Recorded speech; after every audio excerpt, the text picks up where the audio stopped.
The morning at Buckingham Palace began like any other winter day, quiet, cold, and formal. Oh.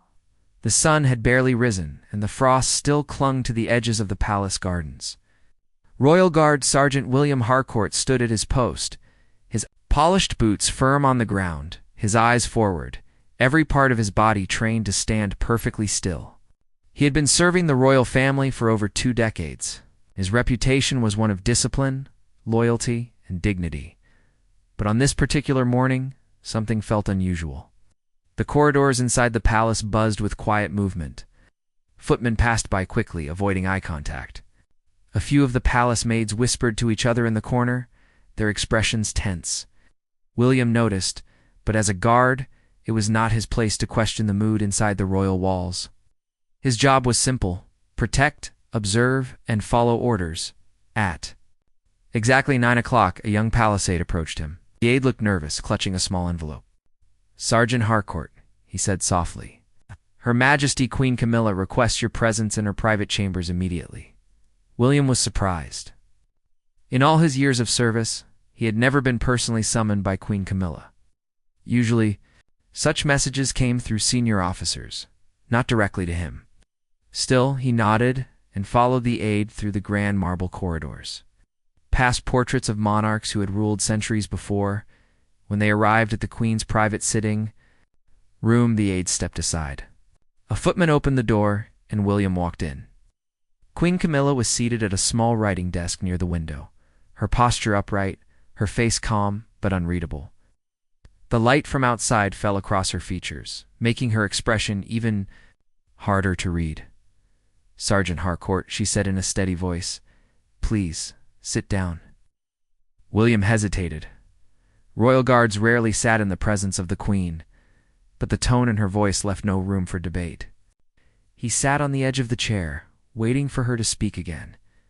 She looked at him for a long moment, as if studying his face. "Your service here has been noted," she said, "but as of today, you will no longer be a part of the Royal Guard. You are to return your uniform and leave the palace grounds before the afternoon." William blinked. For a moment he wondered if he had misheard her. "Your Majesty," he began carefully, "may I ask if I have done something wrong?" Her lips curved into something between a polite smile and a dismissal. "No further explanation is necessary. The decision is final. That was it. No warning. No discussion. No reason." William stood slowly, his heart heavy. For more than 20 years, this palace had been his life. He had guarded the gates through storms, stood for hours in the cold, and walked the long halls at night, when the rest of the world slept. Now, with a few sentences, it was over. As he stepped out of the room, he noticed 2 senior aides in the hallway watching him. They looked away quickly, as though they had been caught eavesdropping. Their faces told him one thing: this was not an ordinary dismissal. Something was behind it. Walking back to the guardroom to collect his belongings, William passed by. Some of the staff he had known for years. Few tried to offer polite smiles, but he could see the curiosity and concern in their eyes. One of the kitchen staff, an older woman who had always greeted him warmly, whispered, "I'm so sorry." "William, I don't know what happened." Neither did he. By midday, William stood at the palace gates for the last time. The cold air bit at his face as he handed in his ceremonial uniform. He looked up at the towering gates, the Union Jack flag fluttering high above, and felt a strange emptiness in his chest. As he turned to walk away, he caught sight of 2 junior aides standing near the entrance. They were whispering urgently to each other, casting quick glances in his direction. William's instincts, sharpened from years of service, told him they were not discussing the weather. Once outside the palace grounds, he walked slowly through the busy London streets. Tourists laughed and took photographs by the palace gates, completely unaware that a man who had dedicated most of his life to those very gates had just been cast out without warning. On the way home, his mind kept returning to one question: why? It wasn't as though he had made a mistake recently. His record was spotless. In fact, he had been commended several times for his professionalism. The Queen's decision made no sense unless it had nothing to do with his recent work and everything to do with his past. And then, like a sudden shadow, The memories began to return, memories of another time, another royal figure. Memories of Princess Diana. William had been a young guard in the 1990s, assigned to protect the late princess during certain public appearances. Unlike most members of the royal family, Diana spoke to the guards, sometimes asking them about their lives, sometimes sharing her thoughts. She had a warmth that made even the most disciplined soldier feel at ease. He remembered one evening in particular. It was after a charity event, and Diana had been unusually quiet. When they were away from the crowd, she had spoken softly to him, almost as if she needed to say it to anyone she could trust. Sometimes, she had said, "I feel like there are people around me who don't want me to be too free, too outspoken." She had smiled, but it was the kind of smile that hides worry. "One day, I might have to tell the world something important. And when I do, it won't make me very popular in certain places." At the time, William didn't think much of it. But now, years later, after his sudden dismissal, those words returned with a strange, unsettling weight. Back in the present, William reached his small London flat and set his uniform neatly on the bed. It felt almost like packing away a part of himself. He made tea, sat down by the window, and tried to think clearly. But the more he thought about it, the more he felt the Queen's decision wasn't random at all. Then, as if to confirm his suspicion, the phone rang. He almost didn't answer. The number was unfamiliar, but something told him to pick it up. "William," familiar voice said on the other end. "It's Claire Morgan." It took him a second to place the name. Claire was a journalist he had met years ago during an official royal event. She had always been curious, asking quiet questions about Palace's life. "I heard what happened this morning," Claire continued. Her tone was serious, almost urgent. "And I think I know why you were removed." William's grip on the phone tightened. "Go on." There was a short pause before she said, "It's about Diana." William's hand tightened around the phone. For a long second, he said nothing, his mind racing. The name Diana was like a key turning in a long locked door inside his memory. He swallowed and asked quietly, "What about Diana?" "Claire's?" The voice was calm but serious, not over the phone. "Can we meet today?" He hesitated. He hadn't seen her in years, and now she was calling him on the very day he was thrown out of the palace. Didn't feel like a coincidence. "Where?" he asked. "There's a small cafe on Richmond Street. You'll remember it. 1 hour." William agreed. After the call ended, he sat for a moment, staring at the quiet street outside his window. London moved on, as if nothing had happened. Buses rolled past. People hurried along the pavement. Children laughed on their way home from school. But for him, the day felt heavy, as if something that had been buried for years was about to surface. He put on his coat, wrapped a scarf around his neck, and stepped outside. The air was crisp, the kind that carried the faint smell of winter. His thoughts kept drifting back to the years when he had been a young guard, standing watch over Princess Diana during her public and private moments. Back then, he hadn't realized how unusual it was for someone in her position to speak so openly to a guard. Most royals kept a polite distance, seeing the guards as part of the background. But Diana was different. She asked about his family, about his life outside the palace. She would sometimes talk about her sons, her charity work, and the pressures of royal life. But there were also moments, quiet, unguarded moments, when she spoke about her fears. One of those moments came back to him now. It was a late summer evening in 1997, just weeks before her death. She had been sitting in a side room at Kensington Palace after returning from an event. The other staff had gone, and William was stationed near the door. She had asked him to step inside for a moment.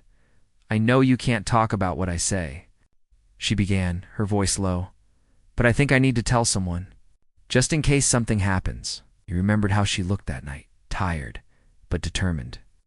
She told him she had information that could change things, documents and letters she was keeping safe. She didn't say exactly what they were about, but she hinted that they involved people close to the royal circle. "I don't feel safe, William," she said. "Sometimes I think an accident could be arranged." At the time, those words had chilled him, but he had pushed them aside. As a guard, it wasn't his place to question or get involved. He had told himself she was just under stress, but weeks later, she was gone now. As he walked toward the cafe to meet Claire, the memory felt sharper than ever. When he arrived, Claire was already there, sitting at a table in the corner. She looked the same as he remembered, sharp-eyed, with the kind of expression that suggested she noticed everything. They shook hands, and William sat down. "I think your dismissal wasn't about anything you've done recently. I think it's about what you know from the past about Diana." William frowned. "That was decades ago. Why now?" Claire glanced around before speaking again. "I've been following a trail for years. A few months ago, I got hold of an old internal memo from within the palace security department. It mentioned a guard, it didn't give a name, who was believed to have overheard certain conversations with Diana in the weeks before her death. Wow. The memo said this guard might one day become a problem." A cold feeling spread in William's chest. "And you think that guard is me?" "I don't think," Claire said firmly. "I know." She reached into her bag and pulled out a folded document. Sliding it across the table, she tapped her finger on a paragraph. The description of the guard matched him exactly, his years of service, the events he had attended, even a reference to a conversation with Diana regarding personal safety concerns. William sat back, staring at the paper. I never told anyone about that night," he said quietly. Claire nodded. "Which makes it even more interesting that the palace seems to know you were the one who heard it. Think about it. For years, you were safe because you stayed quiet. But maybe someone decided it was time to make sure you stayed quiet. Permanently." He shook his head slowly. "If that's true, then Camilla had me removed to keep me at a distance." Claire leaned in closer. "Or to make sure you're not in a position to speak to the wrong person at the wrong time. But here's the thing, William. If Diana really did have those documents, and if they still exist somewhere, your knowledge could be dangerous to certain people even now." The words hung in the air between them. William thought about the Queen's face that morning, polite but firm, the decision already made before he even entered the room. He thought about the two aides whispering as he left, about the sudden tension in the palace corridors. He had always believed Diana's death was a tragic accident. Now doubts began to creep in again. Her warning to him, the accident, could be a ranged remark, the sudden call from Claire. All of it felt connected. Claire sipped her coffee and then said, "There's something else.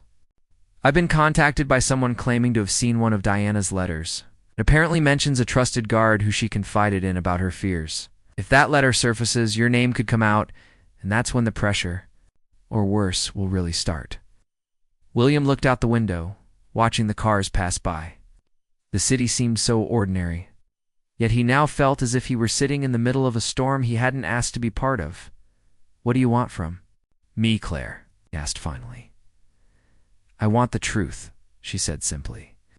"I want to know exactly what Diana told you. And if there's more you haven't shared, I want to hear it. You may be the last person who can fill in the missing pieces." He didn't answer right away. Part of him wanted to walk away, to protect himself and forget all of this.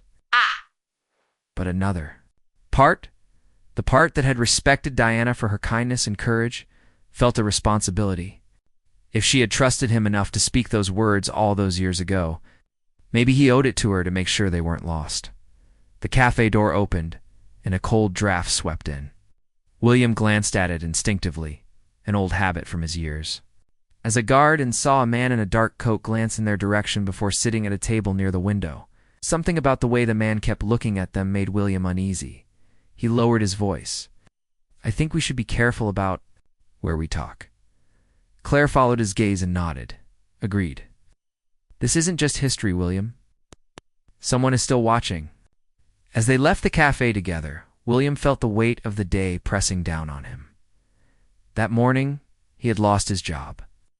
But now, he realized he might have stepped into something far more dangerous, a path leading back to one of the most mysterious tragedies in modern royal history. And whether he liked it or not, he was now walking that path again. The next morning, William woke earlier than usual.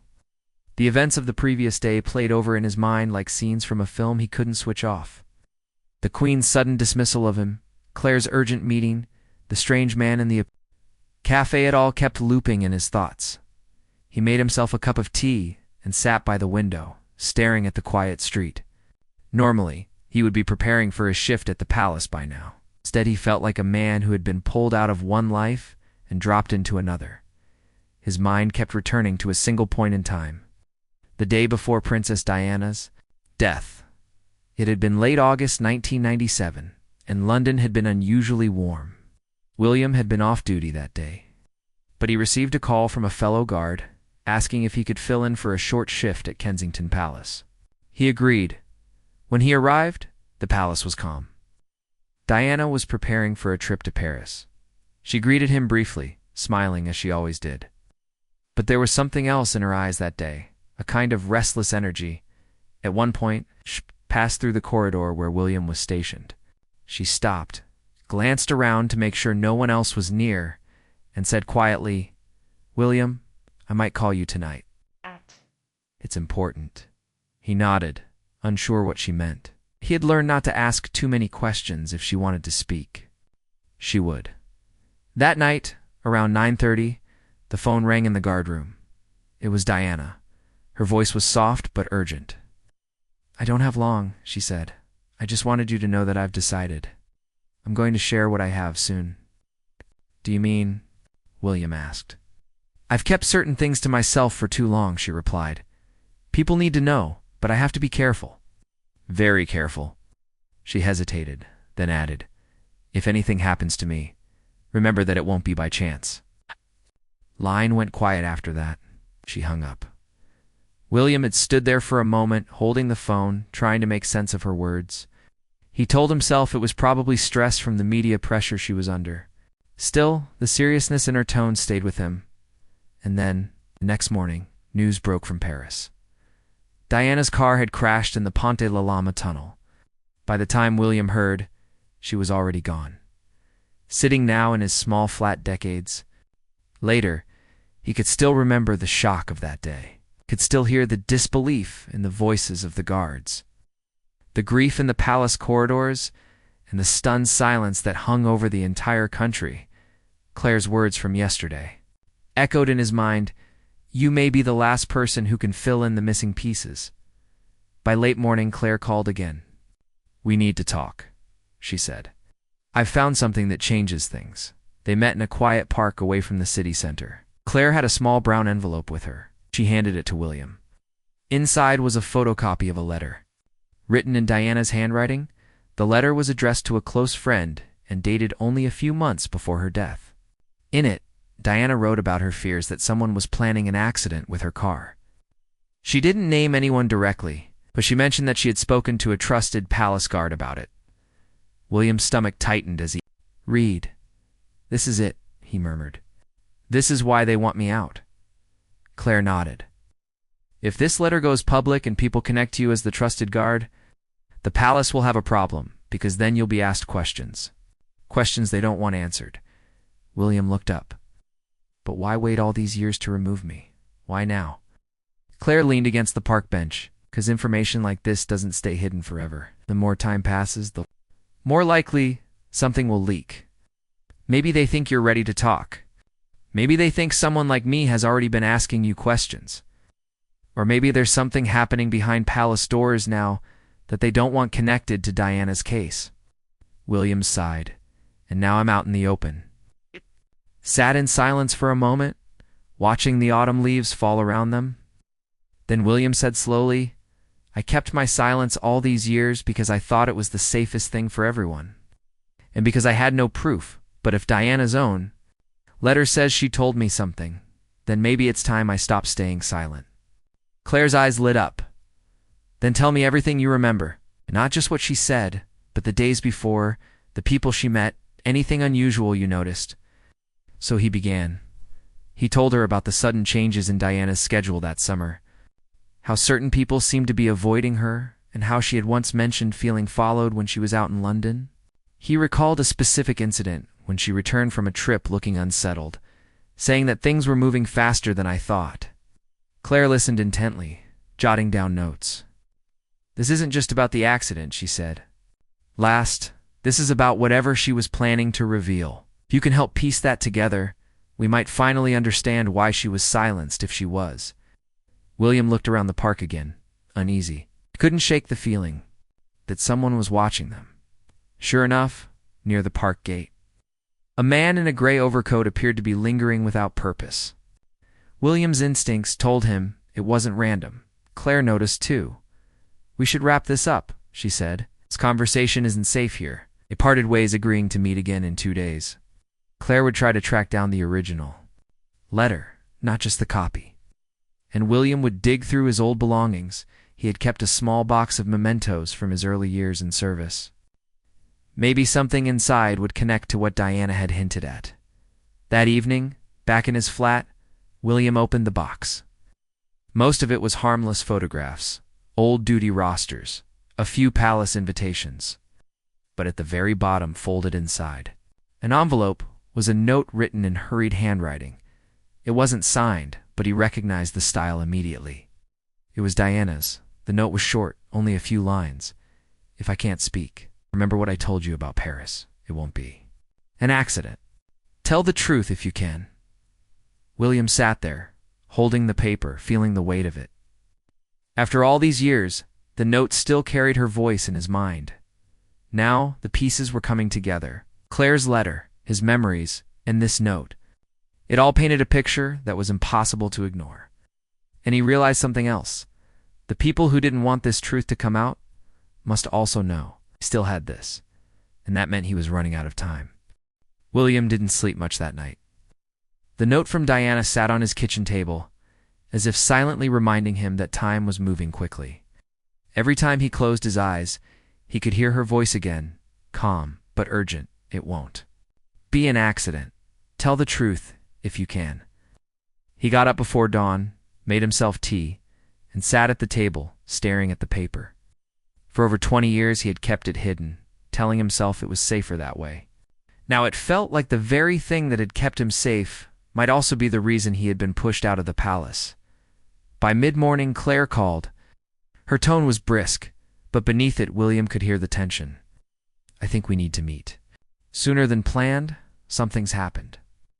They agreed to meet in a small countryside cafe, far from central London.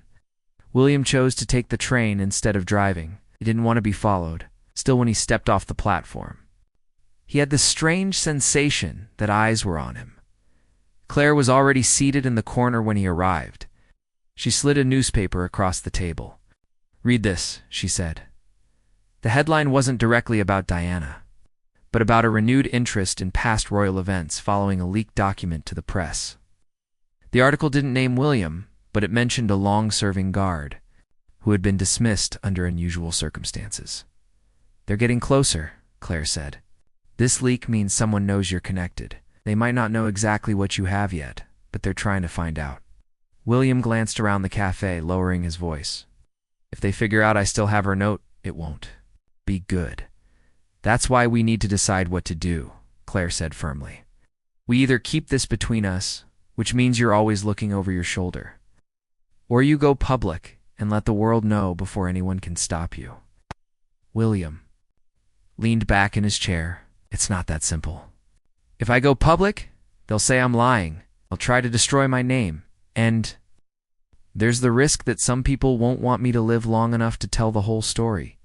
Claire didn't look away. "And if you stay silent, Diana's words die with you." He sat there, torn. The sense of duty he had carried all his life as a royal guard told him to protect the institution no matter what. But the promise, unspoken but clear, that he had made to Diana all those years ago pulled at him even harder. She had trusted him when she could have spoken to anyone else. The cafe was quiet except for the sound of rain tapping against the windows. William finally said, "If I do this, it has to be done right. Not gossip, not speculation, just the truth." Words exactly as she said them. Claire nodded. "Then we prepare. You'll need to be ready for questions and for pushback. Once this is out, there's no turning back." They spent the next 2 hours going over everything William remembered from the weeks before Diana's death. He described the phone call the night before she left for Paris. He He recalled the exact way she had lowered her voice, the way she had checked the corridor before speaking, even remembered small details, the dress she wore that evening. The faint scent of perfume when she walked past him. Claire took careful notes. She wanted the account to be as complete as possible, so no one could claim William was inventing details. When they finally left the cafe, the rain had stopped, but the clouds hung low. William offered to walk Claire to her car. As they neared the parking area, he noticed a black sedan parked across the street with its engine running. The windows were tinted, but he could see the faint outline of someone in the driver's seat. "You see that?" William asked quietly. Claire followed his gaze. "It could be nothing," she said.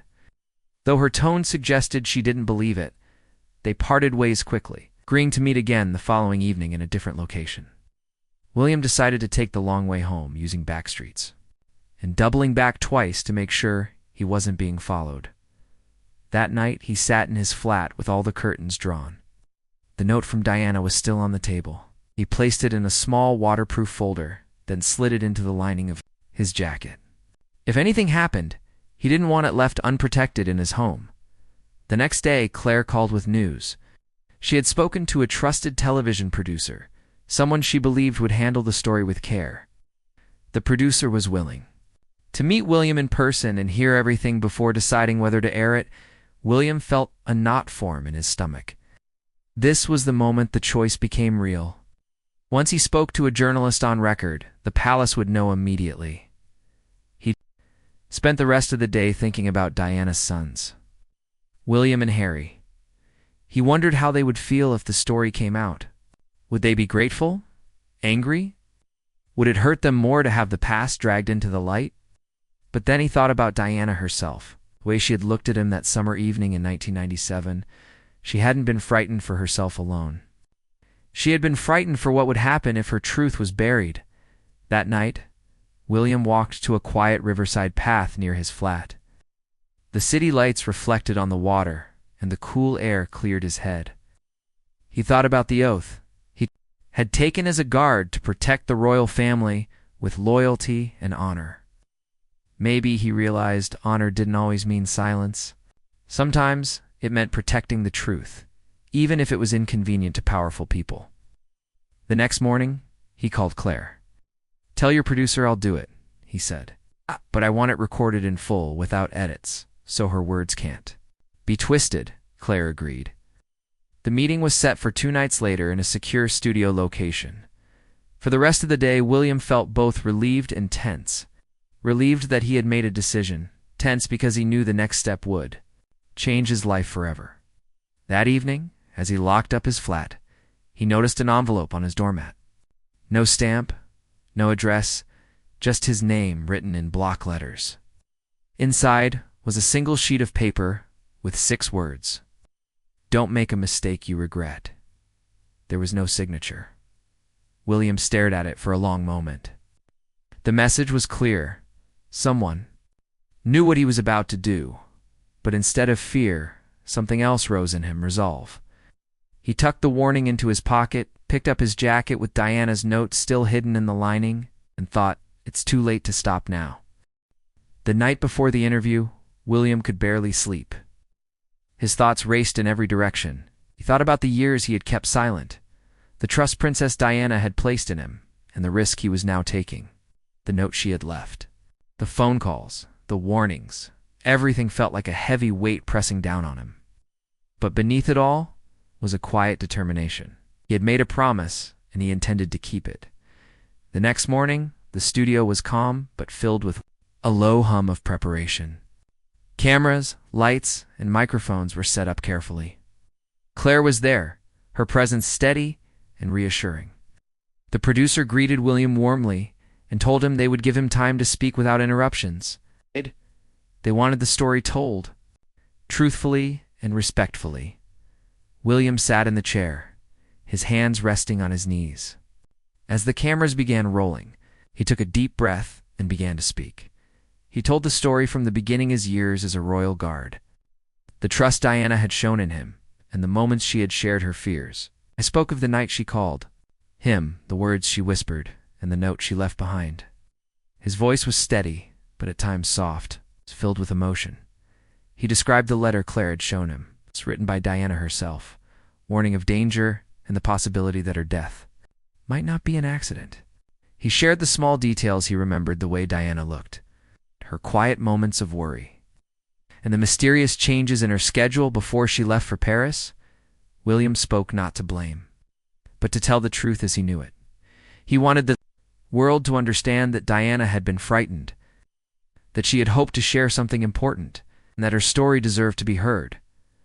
When the interview ended, William felt a strange mixture of relief and fear. He had kept his promise, but now his life would change forever. The interview aired that evening. Millions of people watched as William's calm, honest words filled their screens. Social media exploded with reactions.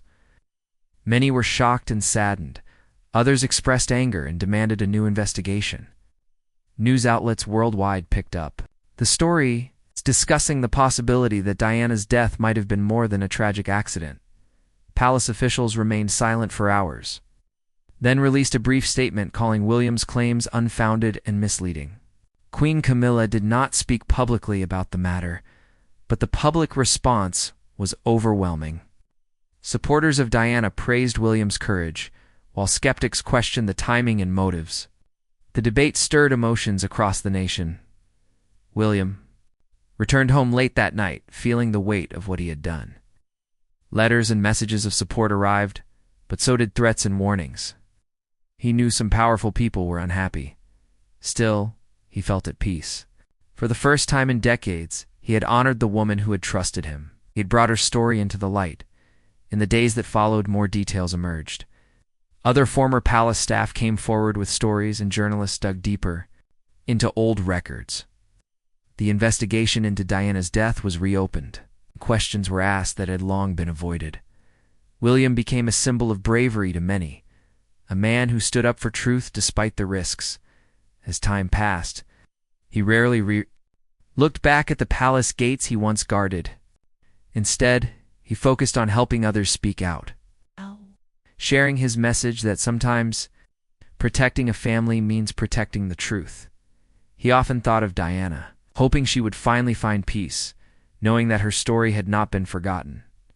And in his heart, William knew he had fulfilled his final duty, not just as a guard, but as a guardian of the truth.